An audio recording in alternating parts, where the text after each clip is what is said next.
Hello नमस्कार दोस्तों, स्वागत है आपका BHI 141 चीन का इतिहास में। आज के इस वीडियो में हम चीन में चलाए गए कुछ सुधार कार्यों के बारे में जानेंगे और जो कि चीन के इतिहास से बहुत ही महत्वपूर्ण टॉपिक है। 100 दिन का सुधार के नाम से जाने वाले कार्य, तो आज इसे समझने का हम प्रयास करेंगे। जब हम 100 दिन सुधार की बात करते हैं तो यह नाम इस कारण से रखा गया था क्योंकि इसे जो है 11 जून 1898 से लेकर 16 दिसंबर 1898 तक यानी 103 दिनों में लागू किया गया था। इसी वजह से इस सुधार कार्य का नाम 100 दिन का सुधार पड़ा। वहीं देखें तो जो कांग थे, चीन में सुधार आंदोलन के रूप में विख्यात विचारक थे, उन्हें सचिव नियुक्त किया गया। इसमें जो शाही शासक थे वे प्रशासन में, शिक्षा में, अर्थव्यवस्था में ऐसे जो महत्वपूर्ण विषय थे समाज के अंदर, उसमें सुधार लाने के लिए ये कार्यक्रम प्रारंभ किया।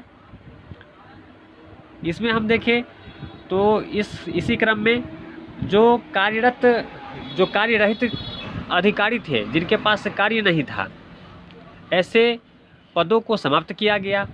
और चूंकि चीन में मंचू वंश का ही शासक था, तो जो मंचू से संबंधित लोग थे उन्हें कुछ अधिकार, विशेष अधिकार प्राप्त थे, उसे समाप्त कर दिया गया। इस तरीके से कार्य करते हुए हम देखें तो जो पहले एक चीन में परंपरा थी कि लोग सीधे सम्राट तक अपनी बात नहीं पहुंचाते थे, उनसे अपनी बात उन तक नहीं पहुंचा पाते थे, वे किसी अधिकारी के पास जाकर के उनकी सुनवाई होती थी। अब इस परंपरा को बदल करके जनता को तथा जो अधिकारी थे उनको आज्ञा दी गई कि वे सीधा अपने सुझाव जो हैं वो सम्राट को दे सकते हैं, भेज सकते हैं। तो इस तरह के इसमें कार्य किए गए। इसके अलावा हम देखें, यह जो कार्य किया गया था वह इस कारण से भी किया गया था कि जो सम्राट है उसको आम जनता के बीच में और आम जनता से संपर्क कर सहानुभूति तथा उनसे संपर्क बनाया जाए, सम्राट के लिए जनता के मन में आदर सम्मान भाव आए। इस वजह से इस परंपरा को बदलकर सीधा संबोधन सुझाव भेजने के लिए आमंत्रित किया गया। वहीं देखें तो इसी क्रम में शिक्षा व्यवस्था में सुधार लाने के लिए जो पहले जो परीक्षाएं होती थी उसमें कुछ जटिल प्रक्रिया से एग्ज़ाम या परीक्षा की जो पद्धति थी वह होती थी, उसको थोड़ा आधुनिकीकरण किया गया और उसमें जटिलता को कम किया गया। या हम कह सकते हैं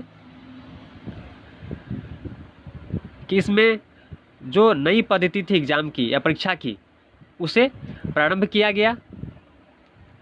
इसी क्रम में हम देखें तो बीजिंग विश्वविद्यालय की स्थापना भी की गई। इसी समय विज्ञान एवं राजनीति को परीक्षा के विषय के रूप में शामिल कर दिया गया। तो ये महत्वपूर्ण कार्य थे जो शिक्षा के क्षेत्र में हमें सुधार देखने को मिलते हैं। इसके अलावा हम देखें तो आधुनिक वैधानिक व्यवस्था को लागू करने के लिए कई कार्यालय खोले गए। राज्य के जो वित्तीय प्रबंधन थे उसको भी मजबूत किया गया। कृषि हो गया, उद्योग तथा जो व्यापार की जो देखभाल करने के लिए जो मंत्रालय थे उनका निर्माण किया गया। इस तरह के कार्य भी हमें देखने को मिलते हैं जो आर्थिक क्षेत्र में काफ़ी महत्वपूर्ण थे। इसके अलावा हम देखें तो ये सब कार्यक्रम तो उन्होंने प्रयास किया, पर इसकी गति बहुत धीमी थी।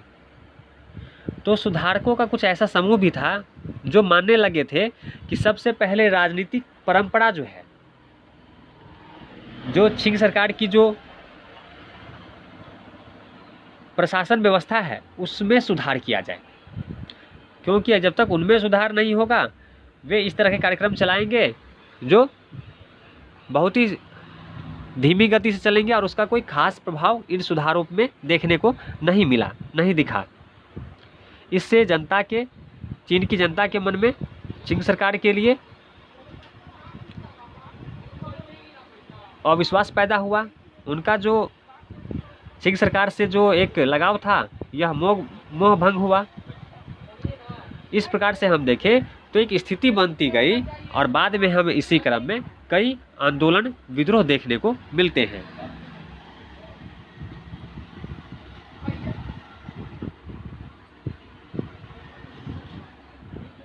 तो आज के इस वीडियो में हमने जो 100 दिन के सुधार कार्यक्रम थे, जिसे हम 100 दिन के सुधार के नाम से जानते हैं, उसे समझने का प्रयास किया।